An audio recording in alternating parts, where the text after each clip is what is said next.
This is Jerry Hobby from Anything Internet. This week I want to talk about social media failures.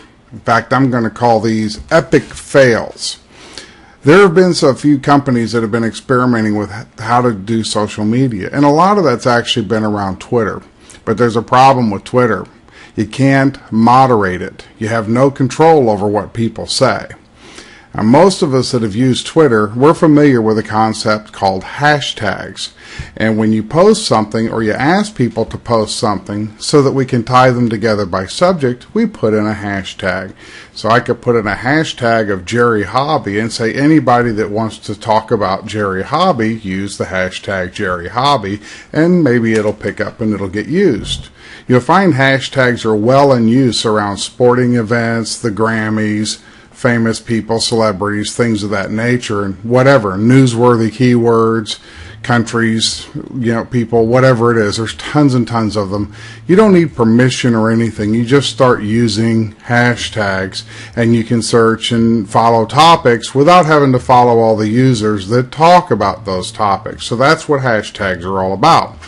Well, when a company decides to use that for marketing and it backfires, you can't stop that train. That's the problem. Now, the first epic fail in hashtags was McDonald's. McDonald's used the hashtag McD Stories. It's the pound sign with MCD Stories. McD Stories was supposed to get people to tell positive stories about McDonald's products or something like that, but people started using it as a way to file complaints about McDonald's and say, I found a worm in my fish sandwich and things of that nature. McDonald's got themselves in real trouble, and the way they got themselves out of that was to try to change the subject and redirect people to doing something else and kind of waiting on that to die down. Now, somebody else, Kenneth Cole, tried to use an active keyword from the news for Cairo, and they use hashtag Cairo to say that all the unrest in Cairo was because people heard Kenneth Cole was opening a store there or something like that. Well, that backfired because it's just not a really politically correct thing to say.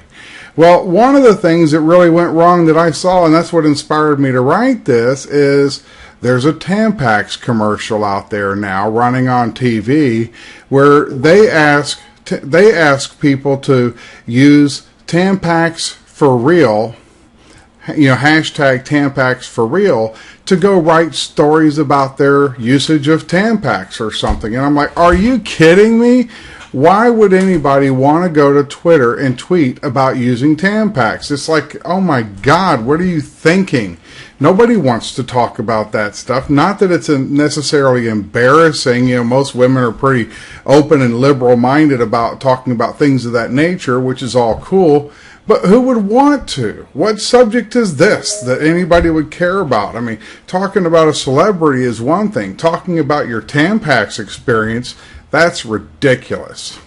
Now, not only is nobody interested in talking about Tampax, even the people that work for Tampax, not one of them tweeted about this, Tampax for real.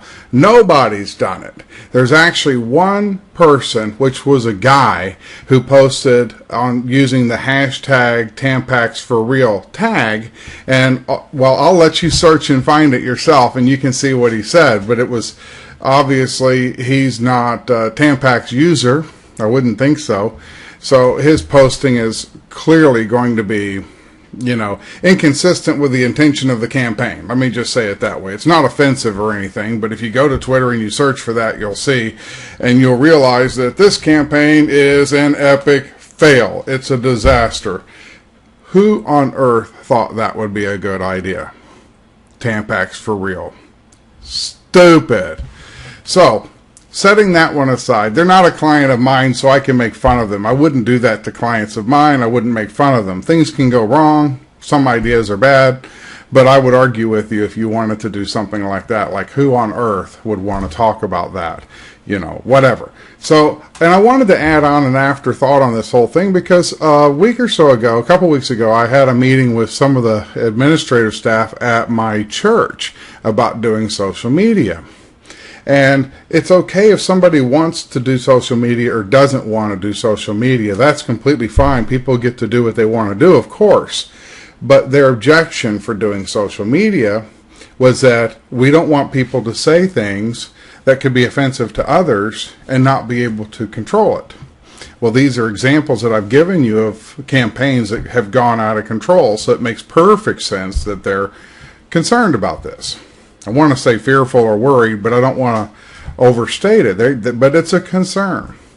But the truth is, Twitter is an unmoderated platform. It's a free-for-all. You can't do nothing.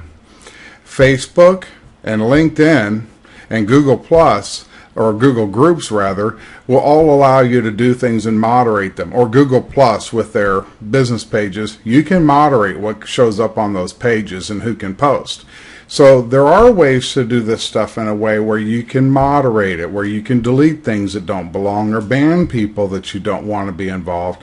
You can even flag them to where they can't even see that you exist. When they ban this person, they can't even tell that you're online. They can't read any of your messages, or they're completely out of it. Now, of course, they could create another ID and come back, but you just ban them again. So it's a very easy thing to moderate.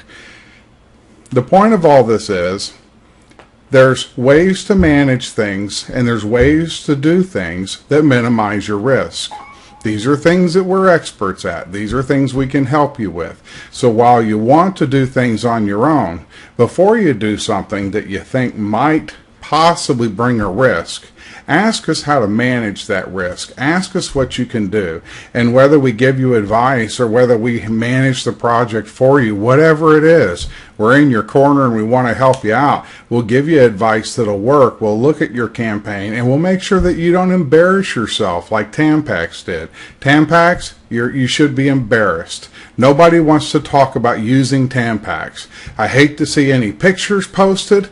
They did this on Twitter. Somebody could take, post Tampax pictures and post them on Twitter, and Tampax couldn't do anything about it. Now, hopefully nobody ever does that, but you're seeing what my point is. It was a stupid campaign. McDonald's, it was a simple accident. Kenneth Cole, not such a good idea.